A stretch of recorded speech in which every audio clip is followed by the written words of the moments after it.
അമേരിക്കയുടെ അത്യാധുനിക റീപ്പർ ഡ്രോണുകളെ തറ പറ്റിച്ച് ഇറാനുമായുള്ള യുദ്ധത്തിൽ US വ്യോമസേനയ്ക്ക് വൻ നാശനഷ്ടങ്ങൾ സംഭവിച്ചതായി ഔദ്യോഗിക റിപ്പോർട്ടുകൾ. US കോൺഗ്രഷണൽ റിസർച്ച് സർവീസ് ആണ് അമേരിക്കയ്ക്ക് സംഭവിച്ച നാശനഷ്ടങ്ങളുടെ ഔദ്യോഗിക റിപ്പോർട്ട് പുറത്തുവിട്ടിരിക്കുന്നത്. ഓപ്പറേഷൻ എപ്പിക് ഫ്യൂരി എന്ന് പേരിട്ടിരിക്കുന്ന സൈനിക നടപടിയുടെ ആദ്യഘട്ടത്തിൽ മാത്രം USന്റെ അത്യാധുനിക ഫൈറ്റർ ജെറ്റുകളും ഡ്രോണുകളും ഉൾപ്പെടെ 42 വിമാനങ്ങൾ തകരുകയോ ഗുരുതരമായി തകരുകയോ ചെയ്തതായി റിപ്പോർട്ട് വ്യക്തമാക്കുന്നു. US സെൻട്രൽ കമാൻഡിന്റെയും പെന്റഗണിന്റെയും ഔദ്യോഗിക വിവരങ്ങൾ വിശകലനം ചെയ്താണ് റിപ്പോർട്ട് തയ്യാറാക്കിയിരിക്കുന്നത്. നിരീക്ഷണത്തിനും മിസൈൽ ആക്രമണത്തിനും ഉപയോഗിക്കുന്ന അത്യാധുനിക ഡ്രോണുകളായ MQ-9 റീപ്പർ ഡ്രോണുകൾ 24 എണ്ണമാണ് USന് നഷ്ടപ്പെട്ടത്. വായുവിൽ വെച്ച് ഇന്ധനം നിറയ്ക്കുന്ന വിമാനങ്ങളായ KC-135 സ്ട്രാറ്റോ ടാങ്കർ 7 എണ്ണവും തകർന്നു. ലോകത്തിലെ ഏറ്റവും നൂതനമായ 5ാം തലമുറ സ്റ്റെൽത്ത് ഫൈറ്റർ ജെറ്റായ F-35A ലൈറ്റിംഗ് സെക്കൻഡ് ഒരെണ്ണവും നഷ്ടപ്പെട്ടു. പ്രത്യേക വ്യോമസേന ഓപ്പറേഷനുകൾക്കുള്ള വിമാനമായ MC-130J കമാൻഡോ 2 രണ്ടെണ്ണവും നഷ്ടപ്പെട്ടതായി റിപ്പോർട്ട് വ്യക്തമാക്കുന്നു. അമേരിക്കൻ സൈന്യത്തിന്റെ പ്രധാന കരുത്തായ MQ-9 റീപ്പർ ഡ്രോണുകൾക്കാണ് ഏറ്റവും വലിയ തിരിച്ചടി നേരിട്ടത്. 24 റീപ്പർ ഡ്രോണുകളാണ് ഇറാൻ വ്യോമാതിർത്തിയിലും പേർഷ്യൻ ഗൾഫിലുമായി തകർക്കപ്പെട്ടത്.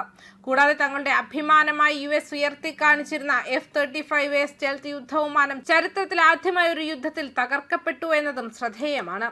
മെയ് 12 നടന്ന US House Appropriations Sub Committee യോഗത്തിൽ acting Pentagon controller Jules W. Hurst III നൽകിയ വിവരമനുസരിച്ച് $29 ബില്യൺ ചിലവാണ് ഇറാനുമായുള്ള യുദ്ധത്തിൽ അമേരിക്കയ്ക്കുണ്ടായിരിക്കുന്നത്.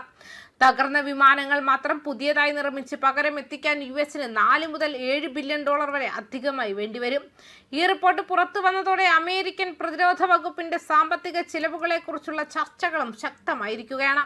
മെയ് 12 നടന്ന ഹൗസ് അപ്രോപ്രിയേഷൻസ് സബ് കമ്മിറ്റിയിലെ വാദം കേൾക്കുന്നതിനിടെ അമേരിക്കൻ പ്രതിരോധ വകുപ്പിന്റെ acting കൺട്രോളറായ joules W. Hurst III ഇറാനുമായി ബന്ധപ്പെട്ട സൈനിക പ്രവർത്തനങ്ങളുടെ ചിലവ് ഏകദേശം $29 ബില്യൺ ഉയർന്നതായി സാക്ഷ്യപ്പെടുത്തി.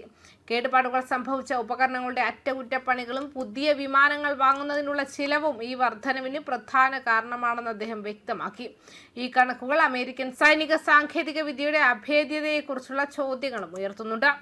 ലോകത്തിലെ ഏറ്റവും ശക്തമായ വ്യോമസേനയുള്ള രാജ്യമായി അമേരിക്കയെ കണക്കാക്കുമ്പോഴും ആധുനിക വ്യോമ പ്രതിരോധ സംവിധാനങ്ങളും ഡ്രോൺ യുദ്ധരീതികളും യുദ്ധത്തിന്റെ സ്വഭാവം എത്രമാത്രം മാറ്റിയെന്നതിന്റെ സൂചനയായി ഈ നഷ്ടങ്ങളെ കാണുന്നു.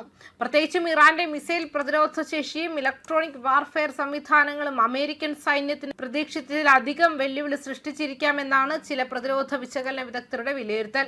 മിഡിൽ ഈസ്റ്റിലെ ശക്തി സമവാക്യങ്ങൾ ഇതിനകം തന്നെ അതീവ സങ്കീർണമായ സാഹചര്യത്തിലാണ്. ഗാസ യുദ്ധം, ചെങ്കടലിലെ സംഘർഷങ്ങൾ, ഹോർമുസ് കടലിടുക്കിലെ സുരക്ഷാ പ്രശ്നങ്ങൾ എന്നിവയാൽ പ്രദേശം വലിയ അസ്ഥിരത നേരിടുകയാണ്. ഈ സാഹചര്യത്തിൽ അമേരിക്കയ്ക്കുണ്ടായ വ്യോമ നഷ്ടങ്ങൾ മേഖലയിലെ ഭാവി സൈനിക തന്ത്രങ്ങളെ ബാധിക്കുമെന്നാണ് കരുതപ്പെടുന്നത്. അതേസമയം അമേരിക്ക ഔദ്യോഗികമായി എല്ലാ വിവരങ്ങളും സ്ഥിരീകരിച്ചിട്ടില്ല എന്നതും ശ്രദ്ധേയമാണ്. പല വിവരങ്ങളും മാധ്യമ റിപ്പോർട്ടുകളും പ്രതിരോധ വൃത്തങ്ങളിൽ നിന്നുള്ള ചോർച്ചകളും അടിസ്ഥാനമാക്കിയാണ് CRS റിപ്പോർട്ട് തയ്യാറാക്കിയിരിക്കുന്നത്. എന്നിരുന്നാലും റിപ്പോർട്ടിന്റെ ഗൗരവം കണക്കിലെടുത്ത് ഓപ്പറേഷൻ എപ്പിക് ഫ്യൂരി അമേരിക്കയ്ക്ക് പ്രതീക്ഷിച്ചതിലും വലിയ വില നൽകേണ്ടി വന്ന സൈനിക ദൗത്യമായി ചരിത്രത്തിൽ രേഖപ്പെടുത്താൻ സാധ്യതയുണ്ടെന്നാണ് അന്താരാഷ്ട്ര നിരീക്ഷകർ വിലയിരുത്തുന്നത്. ന്യൂസ് ഡെസ്ക് കർമ്മ ന്യൂസ്.